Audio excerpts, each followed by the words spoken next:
what would be the next step on his part? We know that we have a conflict in Ukraine, which is much more, these people in power in Washington, the blob, the deep state, is much more involved in Ukraine. Mhm. How do you see the policy in Ukraine going forward? Okay, in my past two columns, in fact, I've been trying to outline the priorities for Trump 2.0. Until let's say 2 weeks ago, until 2 weeks ago, 10 days ago, we knew that one of the priorities would be an extended hybrid war against BRICS, especially China, of course, but including all the other top BRICS. The concept of swing states that was articulated by US think tank land a year and a half ago, roughly, states that they can try to destabilize because they are not following the empire. And these are all BRICS or crypto BRICS or would be BRICS. Brazil, India, South Africa, Indonesia, uh, Saudi Arabia, and Turkey. But then, after that famous intervention where he started talking about annexing Canada, Greenland, renaming Gulf of Mexico, Gulf of America, etc., we saw the second vector, which I called looting the allies. So now we know the two priorities for Trump 2.0. And it's very ambitious, and that gives us um, the framework of all that is uncontrolled chaos, in fact. It's the empire of chaos now embarking in uncontrolled chaos in several latitudes at the same time, and not only against the global south and the global majority, but the global north as well. NATO, what we call NATO stan space. The whole Canada drama, which is now becoming a gigantic kabuki, and of course, Greenland, which is something that would be relatively easy for Trump point zero to absorb, annex, bribe, etc. So we can expect an offensive on Greenland starting, right off the bat. In fact, most important thing, like is something that I have been trying to stress: augmenting the empire's resource base. And Greenland has everything that they need: unexplored oil, unexplored gas, and lots of minerals, unexplored minerals as well. Perfect. Because in Trump's mind, the empire is being cornered, lost ground vis a vis Russia and China. So, one way to recover part of the resource base and try to reorganize the resource base and expand the resource base is annexation.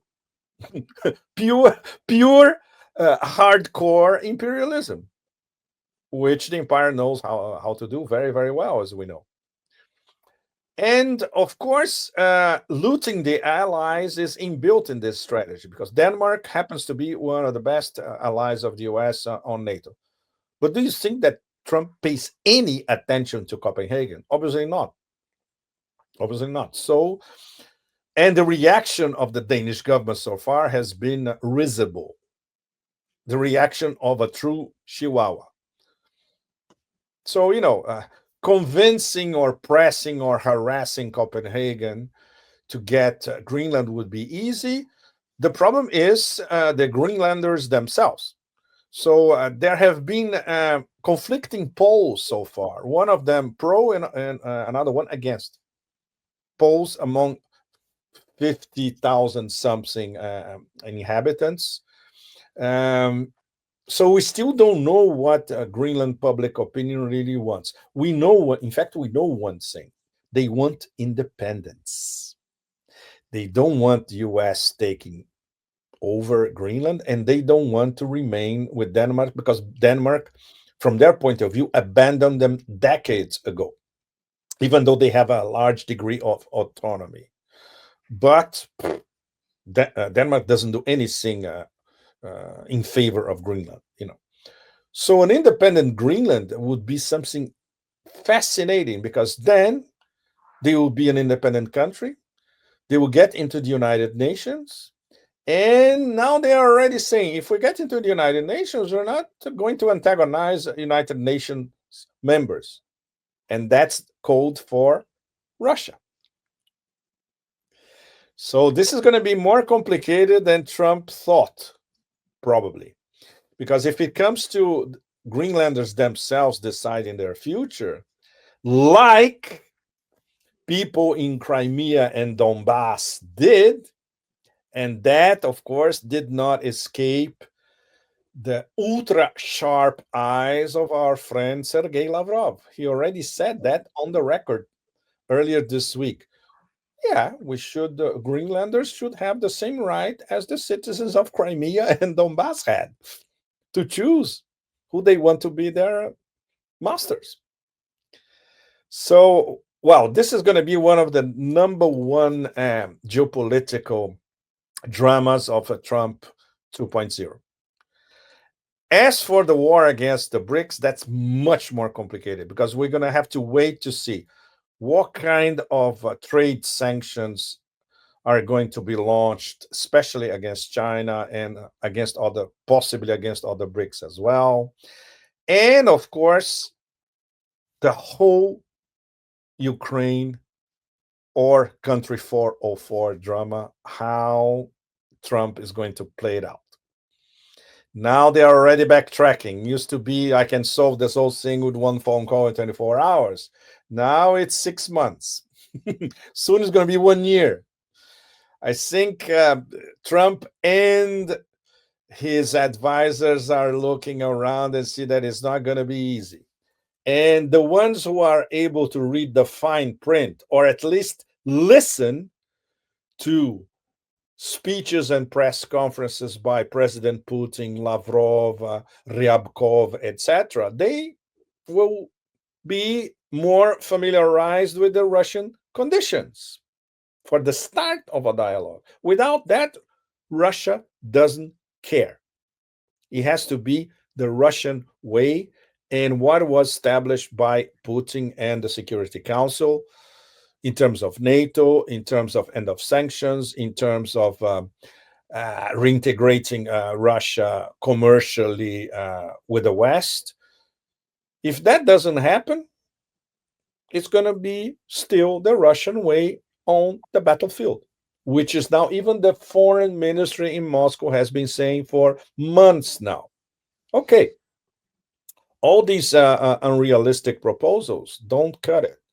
We established how we want to proceed with that. If you don't agree, it's very simple. The war will continue our way and we will win on the battlefields, which is exactly what they're doing as we speak. So we are on a wait and see mode, all of us. Let's see the first actions of Trump 2.0 on all these fronts: trade war, economic war, technological war, Ukraine war, hybrid war against the BRICS, and West Asia, which, once again, the main preoccupation is Israel, Saudi Arabia getting together. And it all evolves at the same time, Nima. That's what makes it so complicated, Nima. And when we look at the caliber and of the people around Trump, appointed by Trump so far, it's not very encouraging, is it? By the way, I have to, small detail. The guy appointed by Trump to head the Pentagon, he goes to Capitol Hill, he's grilled by the Senate, he's asked about ASEAN. Can you name one ASEAN country? He can't. He doesn't even know what ASEAN means. Was talking about Australia. He's talking about Australia, Japan, and South Korea. Can you imagine a guy who heads the Pentagon, which has a hard on for Taiwan and wants a war against China centered on Taiwan? Taiwan happens to be in the South China Sea. ASEAN has 5 or 6 countries who are marginal to the South China Sea. And this idiot doesn't even know what ASEAN is.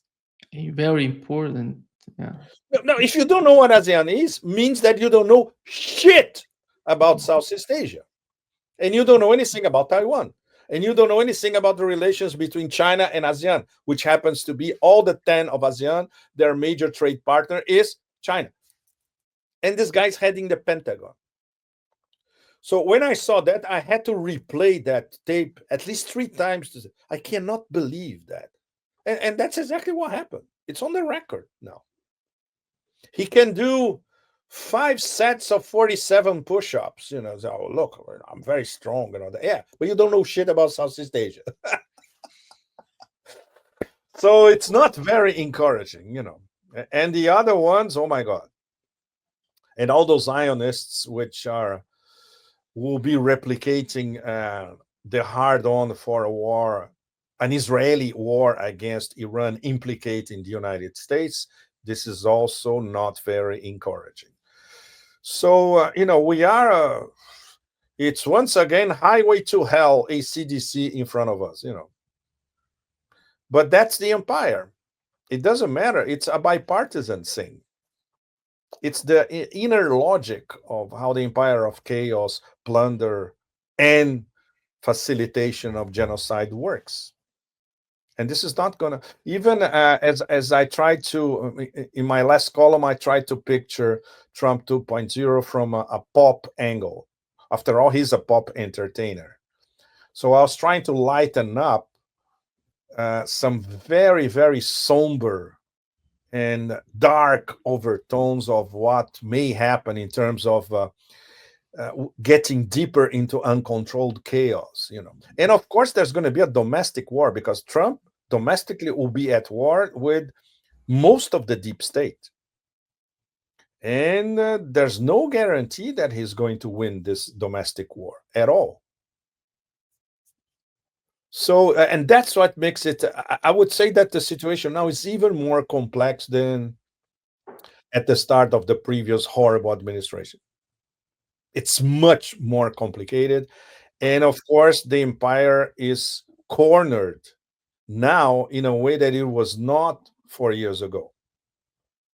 Like Emmanuel Todd, in his outstanding French interview a few days ago, summarized, and we have to repeat and keep it in mind because he had the best summary of what Trump 2.0 is going to be. He will have to manage the American defeat vis-a-vis Russia. And how can Trump start to understand that, devise a strategy to start talking to Russia, knowing that the US lost the proxy war, and sell that to American public opinion, and especially sell that to the deep state? It's practically impossible. We know it's from the start, we know it's practically impossible. So he will keep, I would say, diverting the narrative and changing the subject all the time and coming up with victories, Trump style. For instance, the ceasefire is already being spun as his first victory in foreign policy. Assuming it holds, it is.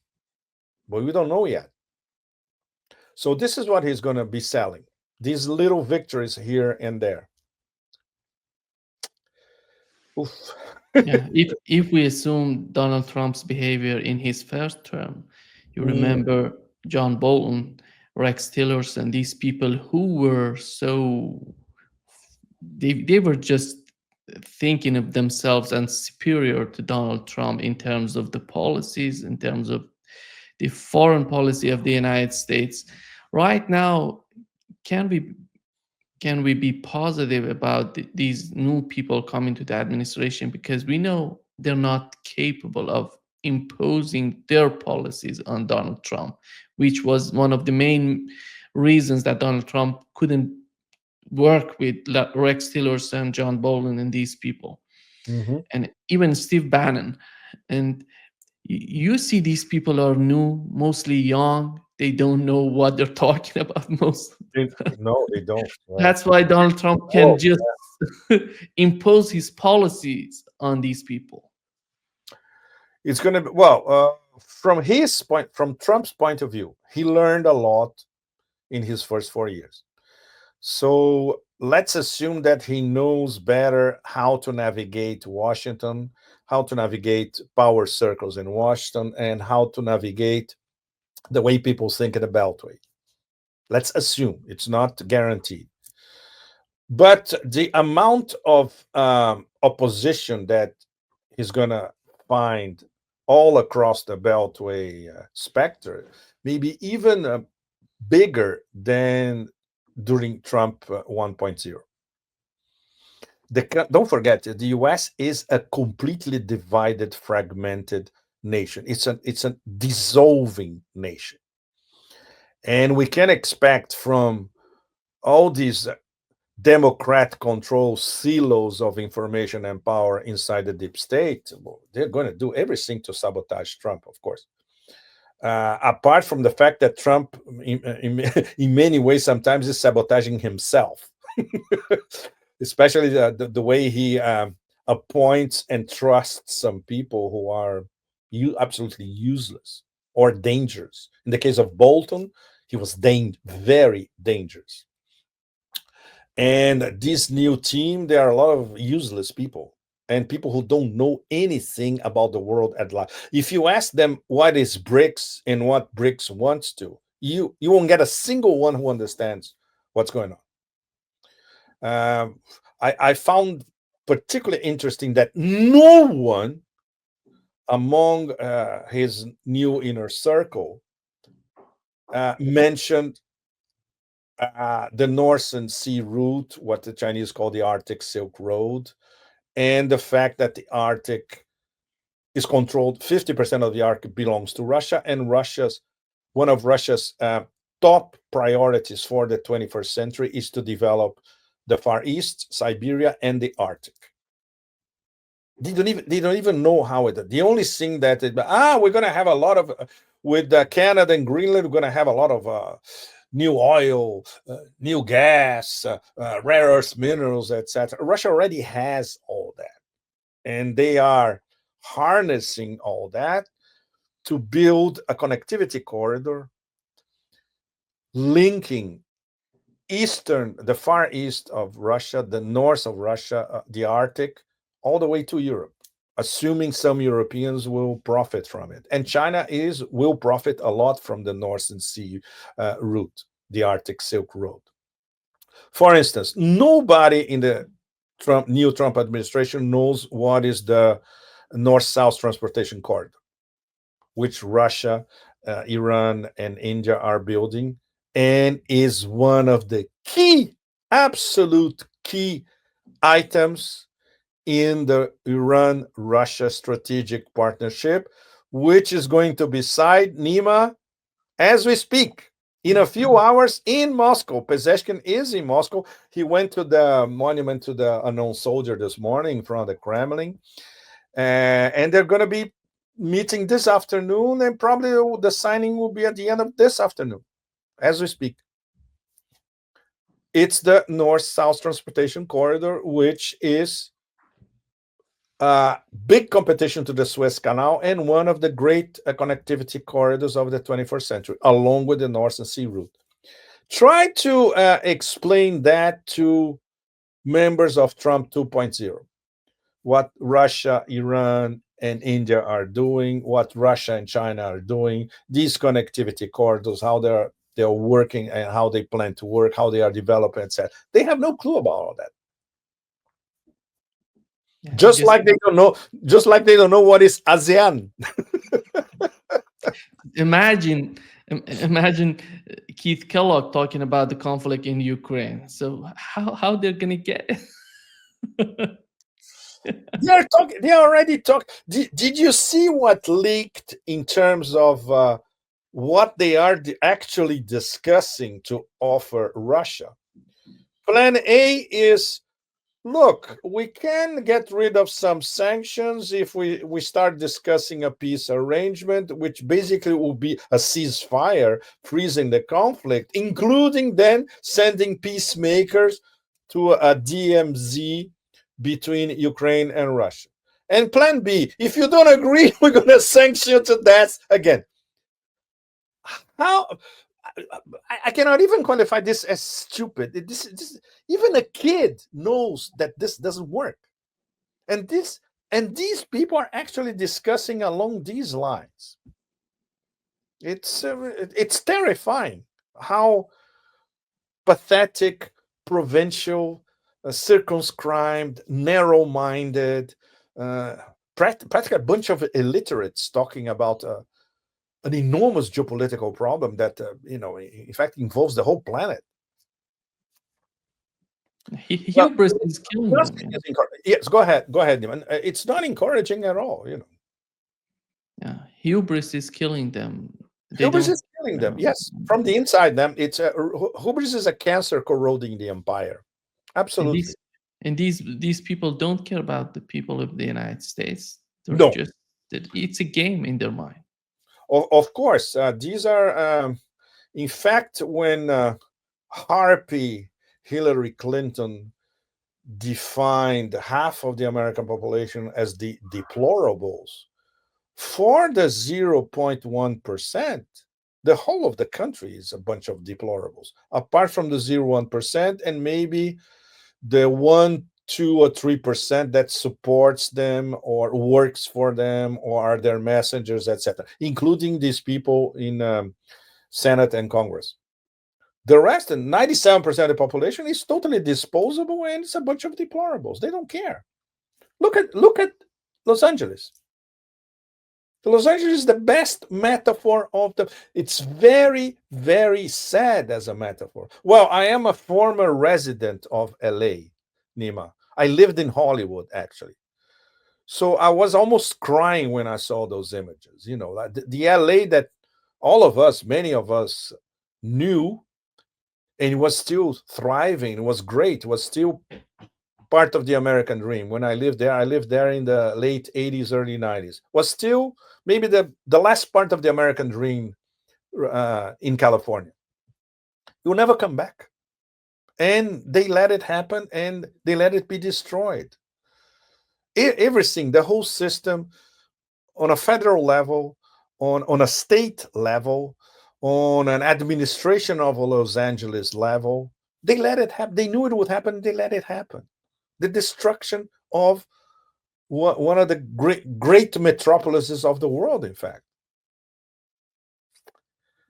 So they don't care, of course. So they don't care. The only thing that matters for these people is, petty politics inside the Beltway, who's running who in Washington, the industrial military complex and its ramifications, which is a bubble, as we know very well, as defined by our friend Ray McGovern.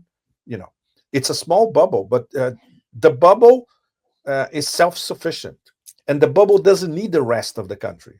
And the bubble works in a parallel economy, which has nothing to do with the economy at large. So everybody else literally is disposable and deplorable. Pepe, how do you see the way that Elon Musk is supporting AfD? Do you think that the Trump administration, we know that Elon Musk is so influential, Yes. it's so important, is a very important character in the Trump administration. So far, we've seen this way.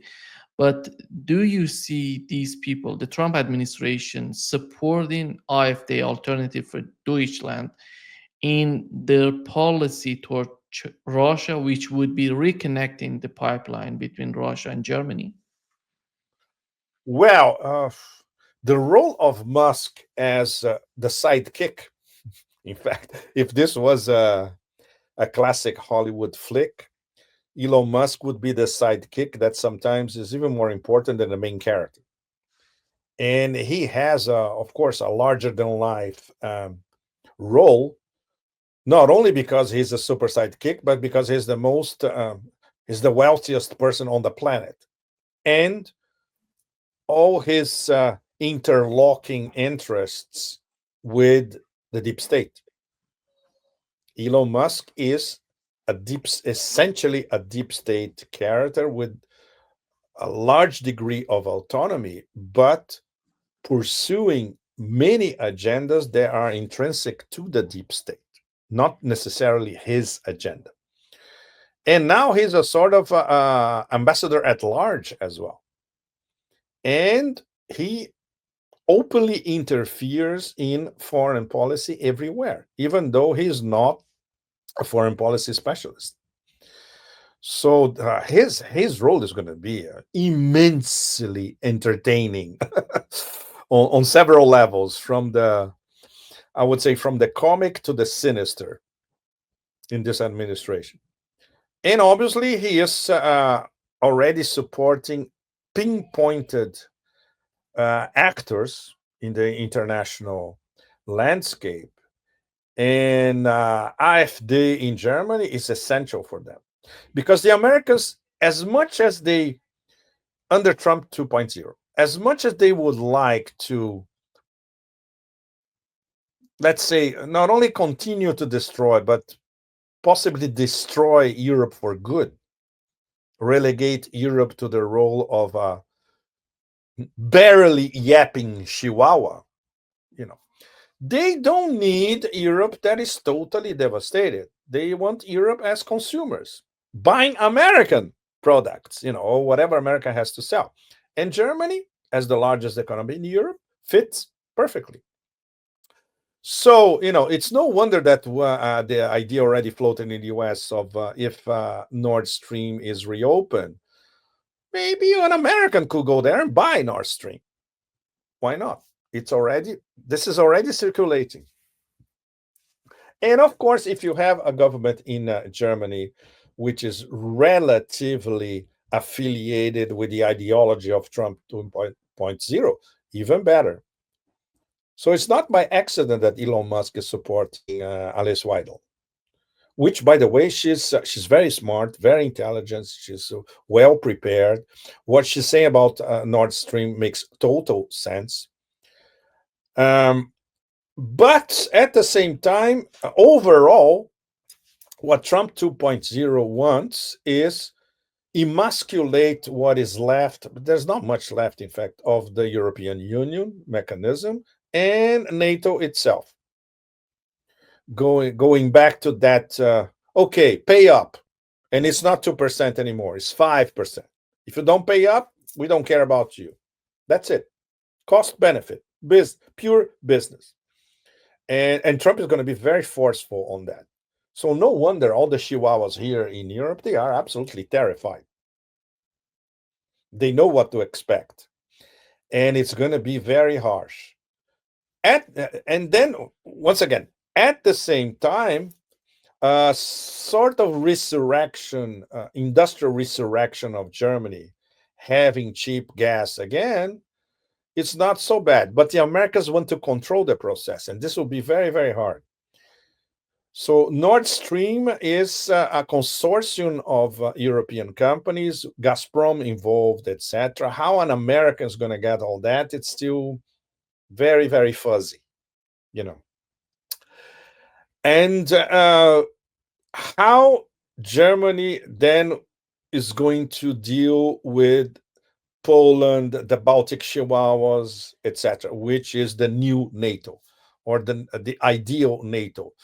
Now, the Secretary General is former Dutch Prime Minister, which is an absolute, is more of an idiot than Stoltenberg, but he's doing his NATO shtick all the time, basically saying to European voters and European citizens, you have to pay up for defense, otherwise you're going to have to start speaking Russian or move to New Zealand.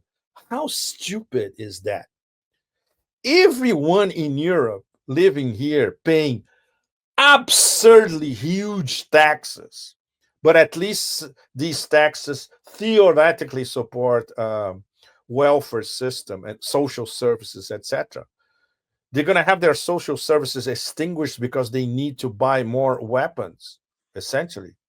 It's completely absurd. This won't sell anywhere, but this is what the new NATO Secretary General is selling here, Nima. It's completely crazy.